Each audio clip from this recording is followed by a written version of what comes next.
Welcome to the Politica UK InfoPod. After discussing whether boots on the ground could appear in the Iran war, another strategic question inevitably arises. Could Iran actually win a war against the United States? At first glance, the answer might seem obvious. The United States has the most powerful military in the world, with enormous advantages in technology, aircraft carriers, satellite intelligence, and long-range strike capabilities. In terms of conventional military power, the United States overwhelmingly outmatches Iran. But modern warfare is not always decided by raw military strength alone. Victory can mean different things depending on the objectives of each side.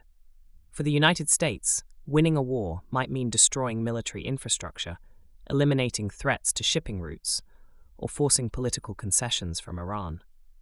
For Iran, however, victory might simply mean surviving the conflict, maintaining its political system, and making the war too costly or complicated for its opponents to sustain. And that difference in objectives changes the strategic picture significantly. Iran's military doctrine is built around what analysts call asymmetric warfare. Rather than attempting to defeat a stronger opponent in direct conventional battles, Iran focuses on tactics designed to slow, disrupt, and exhaust its adversaries. This includes the use of missiles, drones, naval mines, cyber operations, and proxy forces across the region. Iran has also invested heavily in underground military infrastructure, including missile bases and command facilities built deep beneath mountains. These hardened sites are designed to survive airstrikes and allow Iran to continue fighting even after major attacks. Another major factor is geography. Iran's size and terrain make large-scale military operations extremely difficult.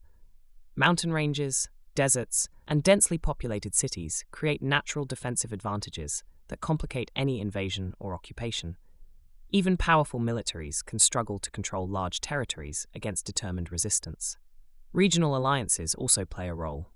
Iran has long-standing relationships with armed groups and allied militias in Lebanon, Iraq, Syria, and Yemen. These networks allow Iran to extend the battlefield far beyond its own borders. In practical terms, this means that a conflict with Iran could quickly involve multiple fronts across the Middle East. There is also the question of endurance. Wars between unequal powers often become contests of political will rather than purely military strength. A weaker nation may not need to defeat its opponent militarily. Instead, it may aim to prolong the conflict long enough to make continued fighting politically or economically unsustainable for the stronger power.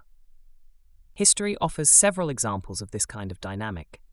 In conflicts such as Vietnam, Afghanistan, and Iraq, technologically superior forces often found that winning battles did not necessarily translate into achieving long-term strategic goals.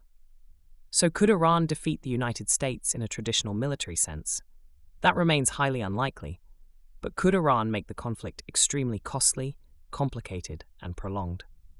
That possibility is taken very seriously by military planners. Which brings us back to the broader strategic reality. In modern warfare, victory is rarely defined by a single battlefield result. Instead, it often comes down to endurance, political resolve, and the ability to sustain pressure over time. And in a conflict between Iran and the United States, those factors could prove just as important as military firepower. This InfoPod was brought to you by Politica UK.